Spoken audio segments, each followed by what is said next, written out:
ఓ ఆదివాసీ మహిళపై అత్యాచార యత్నం చేయడమే కాకుండా ఆమెపై హత్యాయత్నం చేసిన ఘటన వెలుగులోకి వచ్చింది. కొమ్రంభీం ఆసిఫాబాద్ జిల్లాలో దారుణ ఘటన వెలుగులోకి వచ్చింది. జైనూరు మండలం దేవగూడ గ్రామానికి చెందిన ఓ ఎస్టీ మహిళ జైనూరు పని మీద వచ్చి అక్కడి నుంచి ఆమె తల్లి ఊరు సోయంగూడ నడుచుకుంటూ వెళ్తోంది. ఈ క్రమంలో ఆటో డ్రైవర్ షేక్ ముగ్దూమ్ అనే వ్యక్తి తన ఆటోలో ఎక్కించుకున్నాడు.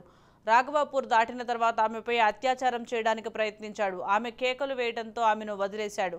అయితే ఆమెను చంపేందుకు కర్రతో కొట్టడంతో ఆమెను అక్కడికక్కడే స్పృహ తప్పి పడిపోయింది. ఆ మహిళ చనిపోయిందని అనుకుని రోడ్డు మీద పడేసి వెళ్లిపోయాడు. ఈ మేరకు పోలీసులు మహిళపై హత్యాయత్నం ఎస్సీ ఎస్టీ చట్టం కింద కేసు నమోదు చేసి దర్యాప్తు చేస్తున్నారు. ఈ మేరకు ఆసిఫాబాద్ డీఎస్పీ సదయ్య కేసు దర్యాప్తు చేస్తున్నారు. నేరస్తుడిని అదుపులోకి తీసుకుని ఆసిఫాబాద్కు తరలించారు. రేపు నేరస్తుడిని కోర్టులో ప్రవేశపెడతామని డీఎస్పీ వెల్లడించారు.